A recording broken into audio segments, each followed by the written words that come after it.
ఇక్కడ పోలీసులు hello hello సుమా sir 18 సంవత్సరాల లోపు వాళ్ళ నాన్న కూడా రూల్ పెట్టారు. అవును సార్, నువ్వు ఎలా వచ్చావు? నేను చీటింగ్ చేసి వచ్చాను సార్. నాకు 19 అయ్యింది అని చెప్పా. ఓకే, నేను చీటింగ్ చేసి వచ్చాను. 60 సంవత్సరాలు దాటి రాకూడదు. Thank you. ఒక్కొక్కసారి మాట్లాడాలంటే మాటలు రావు, ఏం మాట్లాడాలో తెలియదు. కానీ ఒక్కొక్కసారి చాలా ఉంటుంది, ఏది ముందు చెప్పాలన్నప్పుడు కూడా మాటలు రావు.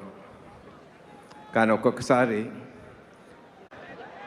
ఇక్కడ పోలీసులు హలో హలో సుమా సార్ 18 సంవత్సరాల లోపు వాళ్ళ నాన్న కూడా రూల్ పెట్టారు. అవును సార్, నువ్వు ఎలా వచ్చావు? నేను చీటింగ్ చేసి వచ్చాను సార్. నాకు 19 అయ్యింది అని చెప్పా. ఓకే, నేను చీటింగ్ చేసి వచ్చాను. 60 సంవత్సరాలు దాటి రాకూడదు. Thank you. ఒక్కొక్కసారి మాట్లాడాలంటే మాటలు రావు, ఏం మాట్లాడాలో తెలియదు. కానీ ఒక్కొక్కసారి చాలా ఉంటుంది, ఏది ముందు చెప్పాలన్నప్పుడు కూడా మాటలు రావు. కానీ ఒక్కొక్కసారి